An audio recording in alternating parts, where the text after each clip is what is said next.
Hey guys, I have another powerful tip for you. This is faster fat loss for a slow metabolism. Let's say, for example, you're on keto, you're doing intermittent fasting, you even got to 1 meal a day, and things are still slow. What do you do to speed things up? So this video is not really meant for the new person starting keto. If you're that person, watch the video down below. I wouldn't recommend doing this. This is mainly for the person who has done keto for a while, they're plateaued, they're stuck, and things are slow, and they're at 1 meal a day. And now they're like, what do I do? Okay, so the first thing you need to do is figure out, are you really in ketosis? And yes, you can check the urine, the blood to find out if you're showing ketones. But this one other thing that I'm gonna tell you is like the most important thing to know that you're really in hardcore fat burning. And that is this: no hunger. Your hunger has completely gone away. So if you're craving things or you're hungry, then chances are you're probably not in ketosis. So you're maybe eating too many carbs, or you're doing something wrong, you're having a snack, your protein's too much. It could be any number of things. So once the hunger goes away, then we know you're burning fat. You're burning your own fat and you're living off those calories. Okay, that's a good thing. All right, this next thing is very, very important. You don't want to eat food unless you are hungry, okay? Why would you want to eat if your body is actually eating already? So you're actually living off your fat, you're releasing your fat cells, your body's running fine, you feel energetic, you feel good, and then you eat. Even if it's 1 meal a day, you're eating, and all of a sudden now we spike insulin, and then we stop our fat loss, okay? That's really what's happening, especially if you have a slow metabolism. So if you're not hungry, okay, don't eat, all right?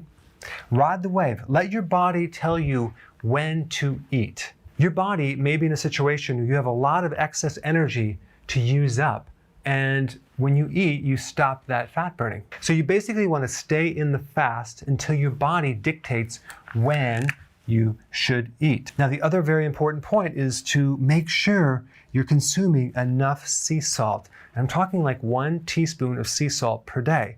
You can dissolve it in water and then spread it out through the day. I wouldn't recommend drinking the whole thing at one sitting, but because you're not eating, you have enough food to put it on. So spread it out through the day and consume at least 1 teaspoon of sea salt per day, okay?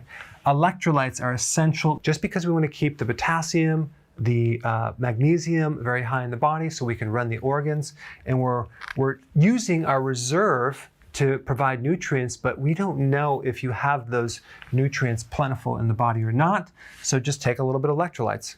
B vitamins, I recommend you take these too. These 3 things will greatly help you when you're fasting.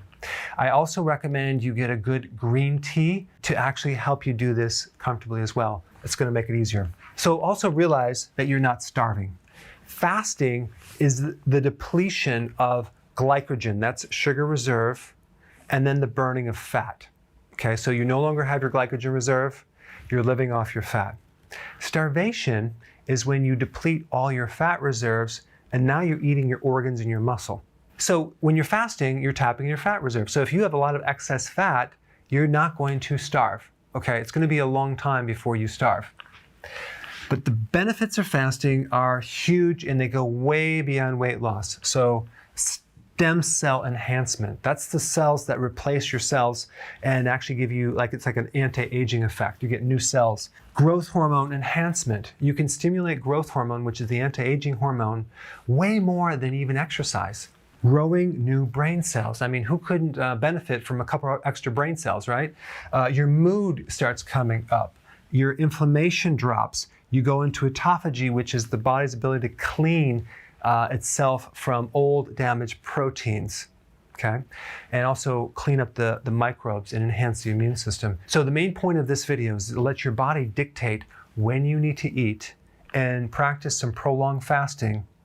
And who knows, it could be 40 hours, it could be 30 hours, it could be 72 hours, it could be longer. Just ride the wave, keep going. So your body is actually happy now. It can burn off the fat. And if you feed it too frequently, it's going to stop that process. Thanks for watching. Hey, if you're liking this content, please subscribe now, and I will actually keep you updated on future videos.